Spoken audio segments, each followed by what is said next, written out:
I remember that night like it was yesterday, though it's hard to describe in words how the events unfolded. It was one of those regular, mundane nights at the hospital, my usual shift from 11 p.m. to 7 a.m.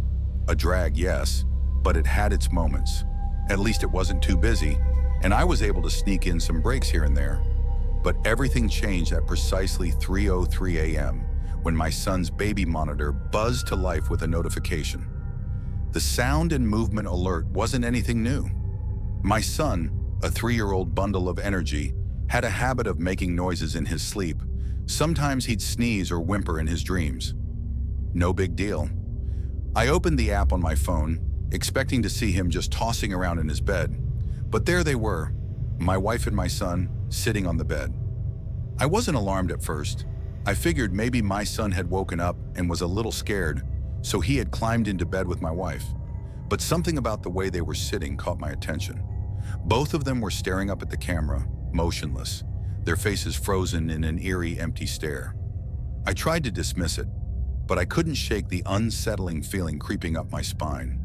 I could tell my heart rate was picking up as I stared at their faces, their eyes blank and wide, locked on the camera. The night vision made their eyes look unnaturally white, almost ghostly. I closed the app and called my wife. It rang a couple of times before she finally answered, her voice groggy. "Hey, everything okay?" I asked, trying to sound casual, but there was no hiding the worry in my voice. "Huh? Yeah. Buddy came in about 15 minutes ago. He was scared, so I let him sleep with me," she replied, sounding half asleep. I was confused. I had just seen them in his room. No, it wasn't possible. I had only closed the app a minute ago, and now when I called her, she was telling me a completely different story. I asked again, "Wait, so you guys are in bed?" "Yeah," I fell back asleep right away. "Why? Everything okay?" Her tone had shifted, annoyance creeping in. I couldn't let it go. Something was off and I needed to figure it out. I opened the app again and my stomach dropped. They were still there, sitting on my son's bed, staring into the camera, exactly as I had seen before. I told my wife I'd call her back. I wasn't sure what to make of it, but it didn't feel right. Maybe I was overthinking it. After all, I was at work, in a sterile, lifeless environment. It could just be a glitch, right? A weird delay in the video feed, maybe. But then my wife called me back. When she answered, she was in a panic. I could hear the hysteria in her voice as she stammered about getting our son and rushing out of the house. She said she had seen something on the monitor that made her drop everything. She didn't even close the garage when she left. I told her I'd take care of it when I got home, but she was insistent that I not go back to the house. She said there was no way I should go inside, not with what had happened. I had no choice but to wait, helpless. The hours dragged on, but the camera feed was still on. Every now and then, I'd check it again. They hadn't moved. I tried to tell myself it was a glitch, a bad connection or something. But then I started to analyze their movements. Their breathing seemed normal, but their blinking, there was no pattern to it. Their eyes weren't moving, just blinking erratically. Every few seconds, the eyelids would flicker, but there was no rhythm to it. I couldn't look away. By morning, the sun was starting to rise.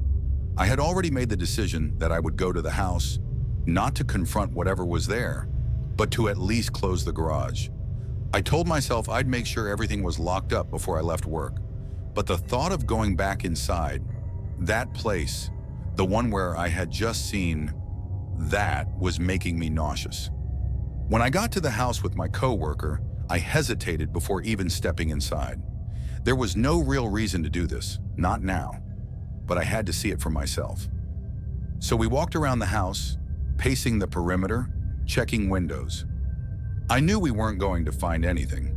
There was nothing to see, not really, but I needed to feel in control. We stopped by the kitchen and peered up the stairs. I saw the monitor on my phone, showing the same unblinking figures, my wife and son, still staring. Then just as I was about to leave, I heard the creak of the floorboards above us. I froze. I couldn't breathe. That was the sound of the stairs, the sound of someone coming down. I grabbed my coworker and urged him to leave. I knew what we had to do, but the thought of actually going up there made me feel like my legs would give out. We ran out of the house, hearts pounding, and I checked the camera one more time. Only this time, my son was sitting alone, staring into the camera. My wife was gone, just gone. We left the house immediately. I didn't care about the garage anymore. Whatever was going on in that place, it wasn't something I could explain. The next few days were filled with confusion and terror. I thought about calling the police, but what could I say? I saw my wife and son, but it wasn't them. They were sitting on the bed, staring at the camera like they were something else. No, I couldn't do that. It didn't make sense. I kept telling myself it was a mistake, some kind of glitch. But the more I checked, the more it felt like I was trapped in a nightmare. And as I watched the monitor in my house, I knew it was no longer just a glitch. I wasn't sure who or what was sitting there in my house, but I was certain they weren't my family. When my husband and I first got married, everything seemed perfect, or at least it was, until we moved in together. It was a small flat, nothing fancy, but it was ours. The first few days were full of excitement and love, but as we started to settle into our new life, a few things started to rub me the wrong way. One of those things was a painting my husband insisted on keeping. It was a large original oil painting of a woman. The moment I laid eyes on it, I asked, "Who is she?" But my husband, Eric, just shrugged and said, "I don't know. Got it at a rummage sale." I wasn't sure what to make of it. The woman in the painting was beautiful in a haunting way. Her blonde hair cascaded down her shoulders, and she wore a simple white cotton dress. Her face, delicate and heart-shaped, seemed both inviting and unsettling. The light in the painting illuminated her figure, while the room behind her was dark, casting an eerie contrast.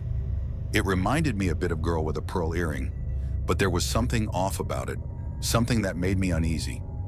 I tried to tell myself it was just a painting, but the more I looked at it, the more I hated it.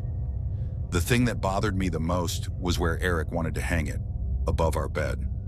I tried to convince him to move it, but he was adamant. "It's the nicest piece of art we have," he said.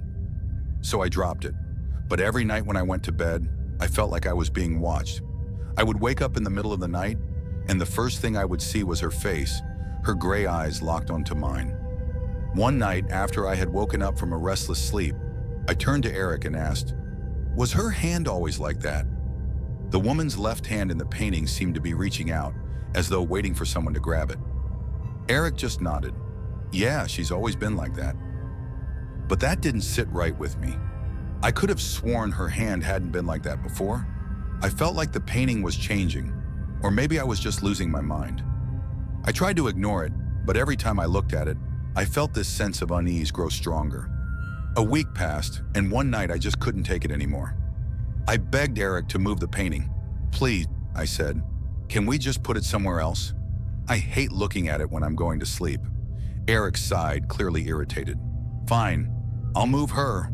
And so, he moved it to the stairs. But that didn't help. Every time I walked downstairs, there she was, staring at me from the landing. Her eyes were always on me, always watching, and it felt like I could never escape her. One evening, I couldn't sleep. I was tossing and turning, frustrated by the constant thoughts of the painting. So I decided to grab a snack from the kitchen and get some fresh air. I walked to the top of the stairs, and that's when I saw it. Her. The woman's image stood out in the dim light from the nightlight in the hallway. I could see her clearly, staring down at me with those unsettling gray eyes. At first, my tired, half-awake brain thought it was a real person. I almost screamed, my heart pounding in my chest. I stumbled, almost falling down the stairs. I quickly steadied myself, but the shock left me shaken. The next morning, I confronted Eric. "Last night," I said, "I almost fell down the stairs. I thought the painting was a real person standing there." Eric just laughed as if it was all some joke. "You thought it was a person?" He chuckled. "That's ridiculous." But I couldn't shake the feeling that something was wrong. That painting, or whatever it was becoming an obsession. It was more than just art. It was alive, like it was watching me, studying me. A few days later, I found myself alone in the house while Eric was working in his office. I was walking by the stairs when I noticed something strange. The woman's painting wasn't on the landing anymore.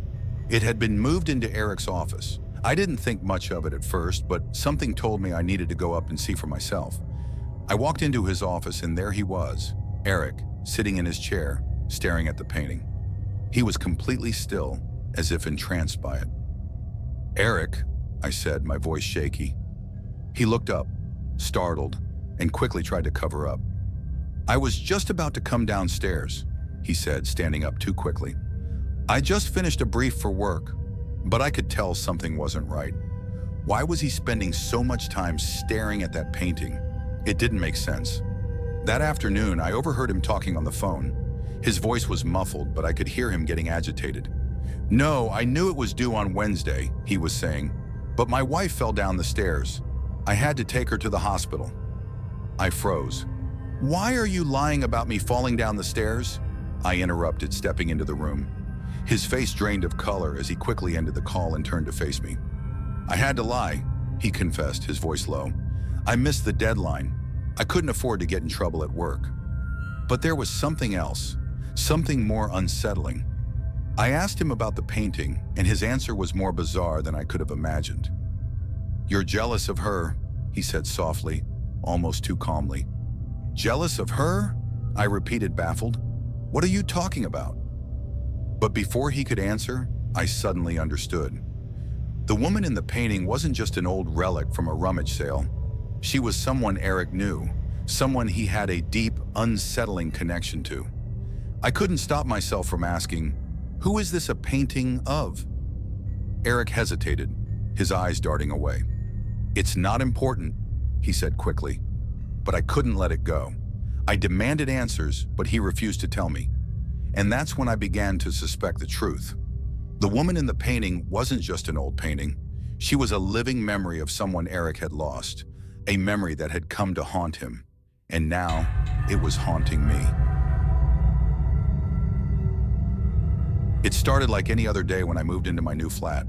The boxes were everywhere, and I was still trying to adjust to the odd, slightly unsettling energy of the building.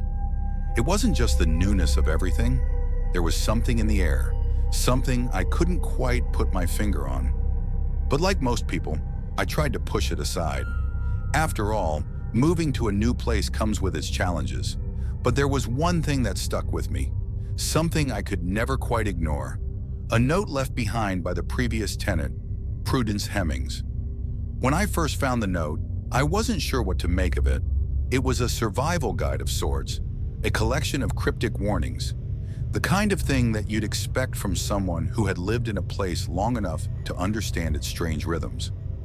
At first, I thought it was just paranoia, but as the days went on, things began to get strange. The more I read the note, the more I felt a sinking feeling in my stomach, as if I was being pulled into something bigger than I could comprehend. I spent hours trying to track down anything I could about Prudence. She seemed to have disappeared off the face of the earth. No online traces of her, nothing. But then I found something, an old article about a missing girl named Lila Hemmings. Apparently, she had vanished while playing at the park across from the flats, under the care of her grandmother.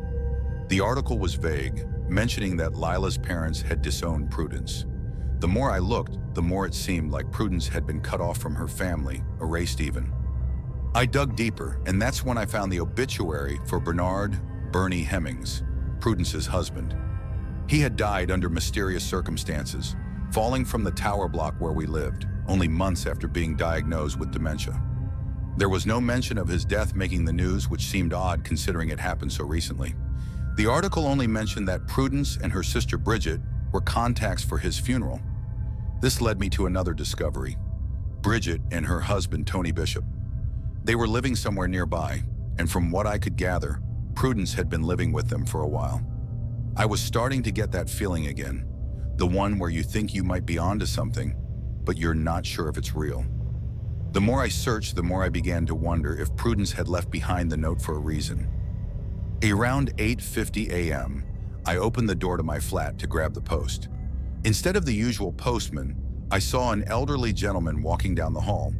He had a kind face, carrying a plastic bag with a newspaper and milk.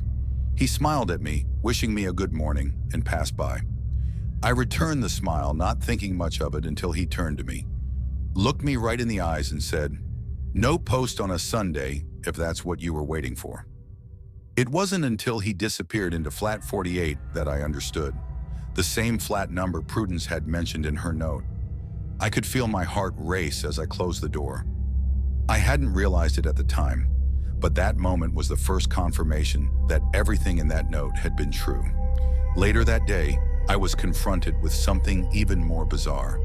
It was just after 9 a.m. when I heard the knocking on the balcony door. The window cleaner was back. At first, I didn't feel as terrified as I had the first time. In fact, I was just annoyed. His presence, so calm and innocent, felt like a ticking time bomb.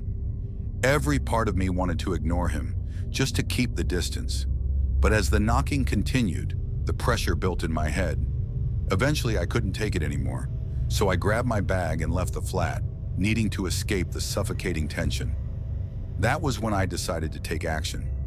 I had to find out more about the Bishops, Bridget and Tony, because honestly, I was starting to lose my mind. The note was one thing, but the strange occurrences in the building had me second-guessing everything. If Prudence had left this behind to warn me, I had to go to the source. I took the stairs instead of the lift. The elevator was a constant reminder of Jamie, my boyfriend, who had used it before heading out to work. As I descended the stairs, the numbers on the walls seemed to warp and shift in a way that I couldn't explain. I'd seen the layout of the building, of course, but this time, it felt like something was wrong. I was descending more flights than I should have been. It wasn't just the stairs. Something about the entire building felt off. The light was strange, the air too thick. Even the faces of the neighbors seemed to flicker at the edge of my vision. I shook my head, trying to focus on getting out of the building, but everything felt like it was closing in on me.